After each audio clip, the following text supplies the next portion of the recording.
আজরাইল যখন হযরত মুসা আলাইহিস সালামের সামনে আসলেন তখন কেন হযরত মুসা নবী আজরাইলকে থাপ্পড় মারলেন এবং হযরত মুসা আলাইহিস সালামের মৃত্যু কিভাবে হলো? একদিন হযরত মুসা আলাইহিস সালাম আল্লাহ রব্বুল আলামিনের সঙ্গে কথা বলার মহান উদ্দেশ্যে তুর পাহাড়ের দিকে রওনা হলেন। তার অন্তর ছিল আল্লাহর স্মরণে পরিপূর্ণ, আর প্রতিটি পদক্ষেপে ছিল রবের নৈকট্য লাভের আকাঙ্ক্ষা। পথে চলতে চলতে হঠাৎ এক অসহায় নারীর সঙ্গে তার দেখা হলো। নারীর মুখে ছিল দীর্ঘদিনের দারিদ্র্যের ছাপ, পোশাকে ছিল অভাবের চিহ্ন। সে ভাঙা কণ্ঠে বলল, হে আল্লাহর পয়গাম্বর মুসা, আমি অত্যন্ত গরিব, আমার মাথা গোজার মতো কোনো বাসস্থান নেই, অনাহারে দিন কাটে, দুঃখ আর কষ্টের মাঝেই আমার জীবন শেষ হয়ে যাচ্ছে। কিছুক্ষণ থেমে সে চোখ মুছতে মুছতে আবার বলল, আপনি তো আল্লাহর পয়গম্বর, আপনি আল্লাহর সঙ্গে কথা বলতে পারেন, আপনি একটু আল্লাহকে বলেন তিনি যেন আমাকে ধনী বানিয়ে দেন। তার কথা শুনে হযরত মুসা আলাইহিস সালাম করুণ দৃষ্টিতে তার দিকে তাকালেন এবং শান্ত স্বরে বললেন, আমি তুর পাহাড়ে গিয়ে তোমার বিষয়ে আল্লাহর সঙ্গে কথা বলবো। এরপর তিনি আবার সামনে এগিয়ে চললেন। কিছু দূর অগ্রসর হতেই তার সঙ্গে দেখা হলো এক ধনী ব্যক্তির। লোকটির পরনে ছিল মূল্যবান পোশাক, কিন্তু মুখে ছিল অদ্ভুত এক অস্থিরতা। সে মুসা আলাইহিস সালামকে বলল, হে আল্লাহর পয়গম্বর, আল্লাহ রব্বুল আলামিন আমাকে এত বেশি ধন সম্পদ দান করেছেন যে এখন সেই সম্পদের দেখভাল করাই আমার জন্য অসম্ভব হয়ে উঠেছে। এই সম্পদই এখন আমার চিন্তার কারণ হয়ে দাঁড়িয়েছে। দীর্ঘশ্বাস ফেরে সে আরও বলল, আপনি তো আল্লাহর পয়গম্বর, আপনি তার সঙ্গে কথা বলতে পারেন, আপনি একটু আল্লাহকে বলেন না তিনি যেন আমার এই সম্পদ কিছুটা কমিয়ে দেন। হযরত মুসা আলাইহিস সালাম বিস্ময়ের সঙ্গে তার কথা শুনলেন এবং বললেন, তোমার এই বিষয়েও আমি আল্লাহর সঙ্গে কথা বলবো। এরপর মুসা আলাইহিস সালাম আরও কিছুটা সামনে অগ্রসর হলেন। হঠাৎ এমন একটি দৃশ্য তার চোখে পড়ল যা তিনি কখনো কল্পনাও করেননি। তিনি দেখলেন একজন পঙ্গু যুবক মাটির ওপর গড়িয়ে গড়িয়ে তার দিকে এগিয়ে আসছে। সেই যুবকের নেই দুটি হাত, নেই দুটি পা, শরীর ছিল দুর্বল, কিন্তু তার চোখে মুখে ছিল অদ্ভুত এক প্রশান্তি ও সন্তুষ্টির আলো। পঙ্গু সেই যুবক কষ্ট করে মাথা তুলে হযরত মুসা আলাইহিস সালামের দিকে তাকিয়ে বলল, হে আল্লাহর নবী, আপনি তো সরাসরি আল্লাহর সাথে কথা বলতে পারেন, দয়া করে আপনি আল্লাহকে বলবেন আল্লাহ কেন হাত পা ছাড়া পঙ্গু অবস্থায় আমাকে পৃথিবীতে পাঠিয়েছেন। তিনি তো চাইলে আমাকে পৃথিবীতে নাও পাঠাতে পারতেন। আমাকে এই পঙ্গু অবস্থায় পৃথিবীতে পাঠিয়ে আল্লাহ রাব্বুল আলামিনের কী লাভ?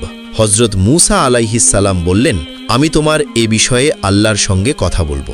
তারপর মুসা আলাইহিস সালাম তুর পাহাড়ের দিকে অগ্রসর হতে লাগলেন। তিনি তুর পাহাড়ে পৌঁছে আল্লাহ রাব্বুল আলামিনের দিদারের জন্য অপেক্ষা করতে লাগলেন।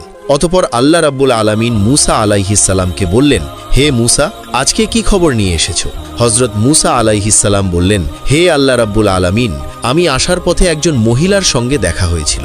ওই মহিলা প্রচণ্ড দরিদ্র, তার থাকার মতো কোনো বাসস্থান নেই, সামান্য ছোট্ট একটি ঝুপড়ি ঘরে সে বসবাস করে। তার দুঃখ কষ্টের কোনো সীমা নেই। ওই মহিলা আপনার কাছে জানতে চেয়েছেন আপনি ওই মহিলাকে কেন ধনী বানিয়ে দিচ্ছেন না। আল্লাহ রাব্বুল আলামিন বললেন, হে মুসা, তুমি ওই মহিলাকে বলবে ওই মহিলা যেন বেশি বেশি শুকরিয়া আদায় করে, তাহলে ওই মহিলার রিজিকের সমস্যা দূর হয়ে যাবে এবং অল্প দিনের মধ্যেই ওই মহিলা ধনী হবে।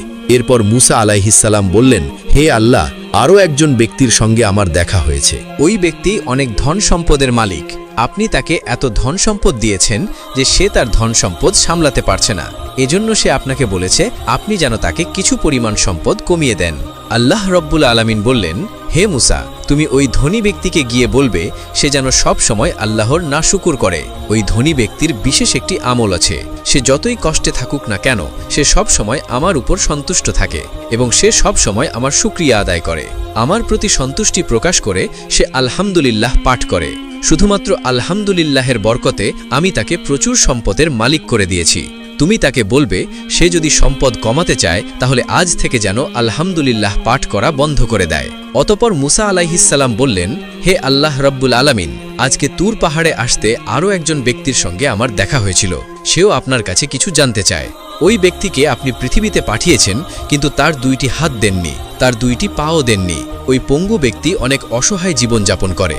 ওই পঙ্গু ব্যক্তিকে পৃথিবীতে পাঠিয়ে আপনার কি লাভ হলো, ওই পঙ্গু ব্যক্তি আপনার কাছে জানতে চেয়েছেন।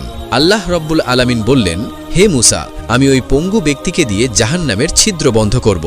আল্লাহ রব্বুল আলামিনের কথা শুনে মুসা আলাইহিস সালাম কিছুটা অবাক হয়ে গেলেন এবং আল্লাহ রব্বুল আলামিনকে বললেন, হে আল্লাহ, যে ব্যক্তিকে আপনি দুনিয়াতে হাত দেননি, পাও দেননি, পঙ্গু করে পাঠিয়েছেন, আবার মৃত্যুর পর তাকে দিয়ে জাহান্নামের ছিদ্র বন্ধ করবেন, তার জন্য কেন এত নিষ্ঠুরতা? আল্লাহ রব্বুল আলামিন বললেন, হে মুসা, তাকে আমি সৃষ্টি করেছি শুধু এই জন্যেই, তাকে দিয়ে আমি জাহান্নামের ছিদ্র বন্ধ করব। অতঃপর মুসা আলাইহিস সালাম আল্লাহ রব্বুল আলামিনের সঙ্গে কথোপকথন শেষ করে তুর পাহাড় থেকে নেমে বাড়ির দিকে যেতে লাগলেন। প্রথমেই মুসা আলাইহিস সালামের সঙ্গে ওই পঙ্গু ব্যক্তির দেখা হলো। পঙ্গু ব্যক্তি অনেক কৌতূহলী হয়ে মুসা আলাইহিস সালামকে বললেন, হে আল্লাহর পয়গম্বর, আল্লাহ রব্বুল আলামিন আমার ব্যাপারে কি বলেছেন? হযরত মুসা আলাইহিস সালাম বললেন, আল্লাহ তোমার ব্যাপারে যা বলেছেন তা শুনলে তুমি হয়তো সহ্য করতে পারবে না। পঙ্গু ব্যক্তি বললেন, হে আল্লাহর পয়গম্বর, আপনি বলুন না আল্লাহ আমার ব্যাপারে কি বলেছেন এবং আমাকে কেন পঙ্গু অবস্থায় পৃথিবীতে পাঠিয়েছেন? হযরত মুসা আলাইহিস সালাম বললেন, আল্লাহ তোমাকে পঙ্গু হিসেবে পৃথিবীতে এই জন্যে পাঠিয়েছে, তোমাকে দিয়ে আল্লাহ রব্বুল আলামিন জাহান্নামের ছিদ্র বন্ধ করবেন। সঙ্গে সঙ্গে ওই পঙ্গু ব্যক্তি বলে উঠল, আলহামদুলিল্লাহ। হযরত মুসা আলাইহিস সালাম এবার কিছুটা রেগে গেলেন এবং রেগে গিয়ে ওই পঙ্গু ব্যক্তিকে বললেন, আল্লাহ তোমাকে দিয়ে জান্নাতের ছিদ্র বন্ধ করবেন না, আল্লাহ তোমাকে দিয়ে জাহান্নামের ছিদ্র বন্ধ করবেন। ওই পঙ্গু ব্যক্তি আবারও বললেন, আলহামদুলিল্লাহ। হযরত মুসা আলাইহিস সালাম এবার অবাক হয়ে বললেন, তুমি কি পাগল নাকি? আল্লাহ তোমাকে হাত পা ছাড়াইয়ে পঙ্গু হিসেবে পৃথিবীতে পাঠিয়েছে, মৃত্যুর পর আবার তোমাকে দিয়ে জাহান্নামের ছিদ্র বন্ধ করবেন, তারপরও তুমি আল্লাহর শুকরিয়া আদায় করছো? ওই পঙ্গু ব্যক্তি বললেন, হে আল্লাহর পয়গম্বর, আমি এতদিন জানতাম আল্লাহ আমাকে অনর্থক সৃষ্টি করেছেন, আমি কোনো কাজেরই না, নিজের প্রতি আমার নিজের ঘৃণা হতো। কিন্তু আজ আমি জানতে পারলাম আল্লাহ রব্বুল আলামিন আমাকে দিয়ে অন্তত জাহান্নামের ছিদ্র বন্ধ করবেন। আল্লাহ রব্বুল আলামিন তার এই বিশেষ কাজের জন্য আমাকে সৃষ্টি করেছেন। এজন্য আমি আল্লাহ রব্বুল আলামিনের দরবারে শুকরিয়া আদায় করলাম। হযরত মুসা আলাইহিস সালাম রেগে গিয়ে বললেন, তুমি তো আস্ত একটা পাগল, তোমাকে দিয়ে আল্লাহ জাহান্নামের ছিদ্র বন্ধ করবেন, আর এই কথা শুনে তুমি আল্লাহর শুকরিয়া আদায় করলে? তোমার মতো পাগলের সাথে কথা বলার কোনো সময় আমার নেই। এই বলে মুসা আলাইহিস সালাম সামনের দিকে অগ্রসর হতে লাগলেন। হযরত মুসা আলাইহিস সালাম যখন কিছুদূর সামনে অগ্রসর হলেন, আল্লাহ রব্বুল আলামিন ডাক দিয়ে বললেন, হে মুসা, তুমি পিছনে তাকিয়ে দেখো। মুসা নবী যখন পিছনে তাকালেন, তিনি এক অবাক এবং অলৌকিক দৃশ্য দেখলেন। তিনি দেখলেন ওই পঙ্গু ব্যক্তি একজন সুদর্শন যুবকে পরিণত হয়েছে। একটু আগেই যার হাত ছিল না, যার পা ছিল না, সে এখন পরিপূর্ণ সুস্থ মানুষে পরিণত হয়েছে। আল্লাহ রব্বুল আলামিন আবার মুসা আলাইহিস সালামকে বললেন, হে মুসা, তুমি ভালো করে তাকিয়ে দেখো। এখন আমি তাকে হাত দান করেছি, পা দান করেছি, তাকে পরিপূর্ণ সুস্থ যুবকে পরিণত করেছি। এর একটি কারণ, সে আমার শুকরিয়া আদায় করেছে। আমার নামের শুকরিয়া আদায় করার কারণে আমি তাকে সব নেয়ামতি দিয়ে পরিপূর্ণ করেছি। অতঃপর মুসা নবী পুনরায় সামনের দিকে অগ্রসর হতে লাগলেন। এবার দেখা হলো ওই ধনী ব্যক্তির সঙ্গে। ধনী ব্যক্তি মুসা আলাইহিস সালামকে বললেন, হে আল্লাহর পয়গাম্বার, আমার ব্যাপারে আল্লাহ রব্বুল আলামিন কি বলেছেন? হযরত মুসা আলাইহিস সালাম বললেন, আল্লাহ রব্বুল আলামিন আপনার ব্যাপারে বলেছেন আপনি নাকি বিশেষ একটি আমল করেন, আপনি সর্বাবস্থায় আল্লাহর শুকরিয়া আদায় করেন, এজন্য আল্লাহ রব্বুল আলামিন আপনার ধন সম্পদ বাড়িয়ে দিয়েছেন। আজকের পর থেকে আপনি আর আল্লাহর শুকরিয়া আদায় করবেন না, সর্বাবস্থায় আপনি আল্লাহর নাশুকুর করবেন, তাহলে আল্লাহ রব্বুল আলামিন আপনার সম্পদ কমিয়ে দেবেন। ওই ধনী ব্যক্তি বললেন, হে আল্লাহর পয়গম্বর, তা কি করে সম্ভব? আমি একদিনও আল্লাহর শুকরিয়া আদায় না করে থাকতে পারবো না। আমি যেমনই থাকি না কেন, যে অবস্থায় থাকি না কেন, সর্ব অবস্থায় আমি আল্লাহর শুকরিয়া আদায় করি, কখনোই আল্লাহর শুকরিয়া আদায় করা থেকে নিজেকে বিরত রাখবো না। এরপর মুসা আলাইহিস সালাম ওই ধনী ব্যক্তির কাছ থেকে বিদায় নিয়ে আবার সামনের দিকে অগ্রসর হতে লাগলেন। এবার মুসা আলাইহিস সালামের সাথে দেখা হলো ওই দরিদ্র মহিলার। দরিদ্র মহিলা মুসা আলাইহিস সালামকে বললেন, হে আল্লাহর পয়গম্বর, আল্লাহ রাব্বুল আলামিন আমার ব্যাপারে কি বলেছেন? হযরত মুসা আলাইহিস সালাম বললেন, আল্লাহ তোমাকে ধনী বানিয়ে দিবেন, এজন্য তোমাকে একটি আমল নিয়মিত করতে হবে। তুমি যে অবস্থায় থাকো না কেন, আল্লাহ রাব্বুল আলামিনের শুকরিয়া আদায় করতে হবে। তুমি না খেয়ে আছো, তুমি অনেক কষ্টে আছো, তারপরেও আল্লাহ রাব্বুল আলামিনের শুকরিয়া আদায় করতে হবে। ওই দরিদ্র মহিলা রেগে গিয়ে বলল, হে আল্লাহর পয়গম্বর, আল্লাহ রাব্বুল আলামিন আমাকে অনেক কষ্টে রেখেছেন, এই কষ্টের মাঝে থেকেও আমি কি করে আল্লাহর শুকরিয়া আদায় করব? যেদিন আল্লাহ রাব্বুল আলামিন আমাকে সম্পদ দ্বারা পরিপূর্ণ করবেন, আমি সেই দিনই আল্লাহর শুকরিয়া আদায় করব। অতঃপর মুসা আলাইহিস সালাম ওই মহিলার কাছ থেকে বিদায় নিয়ে চলে যাচ্ছিলেন। কিছুদূর সামনে অগ্রসর হওয়ার পর আল্লাহ রাব্বুল আলামিন মুসা আলাইহিস সালামকে বললেন, হে মুসা, তুমি পিছনে তাকিয়ে দেখো। মুসা আলাইহিসসালাম পিছনে তাকিয়ে দেখলেন ওই দরিদ্র মহিলার একটি ঝুপড়ি ঘর ছিল এবং মুহূর্তের মধ্যেই একটি বাতাস এসে ওই ঝুপড়ি ঘরটিকে উড়ে নিয়ে চলে গেল। দরিদ্র মহিলা চিৎকার করে কাঁদতে লাগলেন এবং বলতে লাগলেন, আমার শেষ আশ্রয়স্থলটুকুও বাতাস উড়ে নিয়ে চলে গেল, এখন আমি কোথায় থাকব? আল্লাহ রাব্বুল আলামিন মুসা আলাইহিসসালামকে বললেন, হে মুসা, এই দরিদ্র মহিলা যদি আমার শুকরিয়া আদায় করত তাহলে বাতাস তার ঝুপড়ি ঘরটা উড়ে নিয়ে যেত না। হজরত মুসা আলাইহিসসালাম যখন বার্ধক্যে পৌঁছালেন, আল্লাহ রাব্বুল আলামিন মালাকুল মউত আজরাইলকে মুসা আলাইহিসসালামের নিকট পাঠিয়ে দিলেন। হজরত আজরাইল মুসা নবীর সামনে এসে বললেন, হে আল্লাহর পয়গম্বর, আমি মালাকুল মউত আজরাইল। আল্লাহ রাব্বুল আলামিন আমাকে পাঠিয়েছেন আপনার জান কবজ করার জন্য। মুসা নবী বললেন, হে আজরাইল, তুমি কোন দিক দিয়ে আমার ভিতরে ঢুকে আমার জান কবজ করবে? আজরাইল বললেন, আমি আপনার মুখ দিয়ে ভিতরে প্রবেশ করব এবং আপনার রূহ কবজ করে নিয়ে বের হয়ে যাব। হজরত মুসা আলাইহিসসালাম বললেন, এই মুখ দিয়ে আমি সরাসরি আল্লাহর সঙ্গে কথা বলেছি, আমি কিছুতেই আমার এই মুখ দিয়ে তোমাকে ভেতরে প্রবেশ করতে দেব না। আজরাইল আলাইহিসসালাম বললেন, তাহলে আমি আপনার নাক দিয়ে ভিতরে প্রবেশ করব এবং আপনার রূহ কবজ করে নিয়ে চলে যাব। হজরত মুসা আলাইহিসসালাম বললেন, আমি যখন তুর পাহাড়ে আল্লাহর সঙ্গে কথা বলতাম ওই সময় আল্লাহর জান্নাতের খুশবু এবং সুঘ্রাণ আমি এই নাক দিয়ে উপভোগ করেছি, আমি কিছুতেই আমার এই নাক দিয়ে তোমাকে ভেতরে প্রবেশ করতে দেব না। হজরত আজরাইল আলাইহিসসালাম বললেন, তাহলে আমি আপনার চোখ দিয়ে ভিতরে প্রবেশ করব এবং আপনার রূহ কবজ করে নিয়ে চলে যাব। হজরত মুসা আলাইহিসসালাম বললেন, আমি এই চোখ দিয়ে আল্লাহর নূরের তাজাল্লি দেখেছি, যেই চোখ দিয়ে আমি আল্লাহর নূরের তাজাল্লি দেখেছি আমি কিছুতেই সেই চোখ দিয়ে তোমাকে ভিতরে প্রবেশ করতে দেব না। মুসা আলাইহিসসালামের এমন আপত্তিকর কথা শুনে আজরাইল কিছুটা বিভ্রান্ত হলেন। আজরাইল সামান্য রেগে গিয়ে বললেন, হে আল্লাহর পয়গম্বর মুসা, আল্লাহ আমাকে অনুমতি দিয়েছেন আপনার জান কবজ করার জন্য। আমার যেভাবে ইচ্ছা আমি সেভাবে জান কবজ করব। আমার যেদিক দিয়ে ঢুকতে ইচ্ছা হবে আমি সেদিক দিয়ে ঢুকে আপনার জান কবজ করে নিয়ে চলে যাব। আজরাইলের এমন কথা শুনে মুসা আলাইহিসসালাম প্রচণ্ড রেগে গেলেন এবং রেগে গিয়ে আজরাইলকে অনেক জোরে একটি থাপ্পড় মারলেন। মুসা আলাইহিসসালাম আজরাইলকে এত জোরে থাপ্পড় মেরেছিলেন যে সঙ্গে সঙ্গে আজরাইলের একটি চোখ মাটিতে খুলে পড়ল। সাইয়েদেনা আজরাইল আলাইহিসসালাম আর এক মুহূর্ত দেরি করলেন না, তিনি চোখটি হাতে করে নিয়ে আল্লাহ রাব্বুল আলামিনের আরশের নিচে চলে গেলেন এবং আল্লাহ রাব্বুল আলামিনকে বললেন, হে আল্লাহ রাব্বুল আলামিন, আপনি এমন একজন ব্যক্তির রূহ কবজ করার জন্য আমাকে পাঠিয়েছেন যে ব্যক্তি প্রচণ্ড রাগী। আমি তার মুখ দিয়ে ভিতরে প্রবেশ করতে চাইলাম, সে বলল যে মুখ দিয়ে আপনার সঙ্গে কথা বলেছে সেই মুখ দিয়ে আমাকে সে ভিতরে প্রবেশ করতে দিবে না। অতঃপর আমি নাক দিয়ে প্রবেশ করতে চাইলাম, সে বলল ওই নাক দিয়ে সে আপনার জান্নাতের সুঘ্রাণ এবং সুবাস গ্রহণ করেছে, ওই নাক দিয়েও সে আমাকে ভিতরে প্রবেশ করতে দিবে না। এরপর আমি তার চোখ দিয়ে ভিতরে প্রবেশ করতে চাইলাম, সে বলল সে যে চোখ দিয়ে আপনার নূরের তাজাল্লি দেখেছি সেই চোখ দিয়ে আমাকে ভিতরে প্রবেশ করতে দিবে না। এরপর আমি যখন একটু রেগে গিয়ে তার ভেতরে জোর করে প্রবেশ করতে চাইলাম অমনি সময় সে আমাকে এত জোরে থাপ্পড় মেরেছে যে আমার চোখ খুলে পড়ে গিয়েছে। আল্লাহ রব্বুল আলামিন আজরাইলকে বললেন, হে আজরাইল, আমি তোমাকে যার জান কবজ করার জন্য পাঠিয়েছি সে দুনিয়ার কোনো সাধারণ ব্যক্তি নয়। আমি অতীতে যতগুলো নবী রাসূল পৃথিবীতে পাঠিয়েছি এবং ভবিষ্যতে যতগুলো নবী রাসূল পৃথিবীতে পাঠাবো সবগুলো নবী রাসূলের চেয়ে এই মুসার রাগ অনেক বেশি। তুমি তো প্রথমেই ভুল করেছ, তুমি যখন মুসার কাছে উপস্থিত হয়েছ তুমি তো তাকে সালাম দাওনি, আর তুমি দ্বিতীয় ভুল করেছ, তুমি জোর করে তার ভিতরে প্রবেশ করতে চেয়েছ। অতঃপর আল্লাহ রব্বুল আলামিন আজরাইলের চোখ পুনরায় ভালো করে দিলেন। এরপর বললেন, হে আজরাইল, তুমি একটু অপেক্ষা করো, আমি দেখি আমার মুসার জান কিভাবে কবজ করা যায়।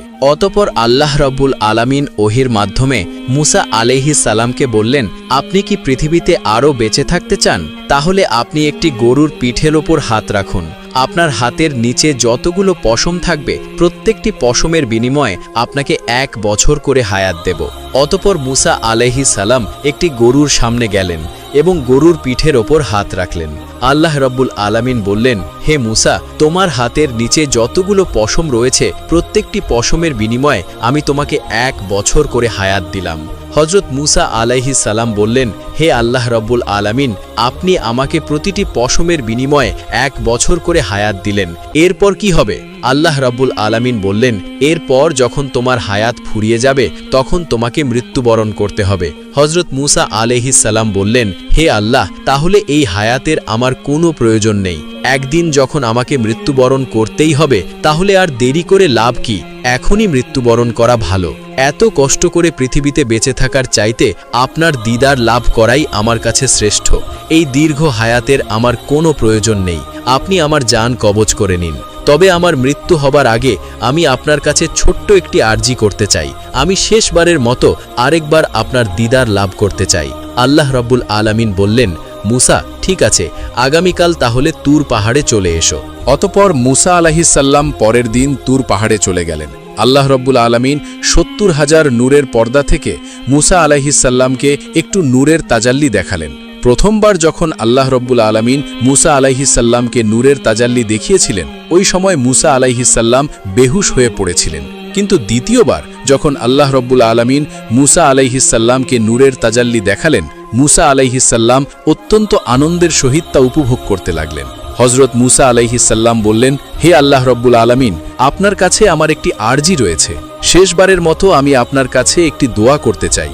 আপনি দয়া করে আমার দোয়াটি কবুল করবেন। আল্লাহ রব্বুল আলামিন বললেন, হে মুসা, কি দোয়া করতে চাও বলো। হজরত মুসা আলাইহিসসালাম বললেন, হে আল্লাহ রব্বুল আলামিন, আমার এই বনি ইসরায়েল জাতি কেয়ামত পর্যন্ত যেন রিজিকের সমস্যায় না পড়ে আপনি তাদেরকে অফুরন্ত রিজিক দান করেন।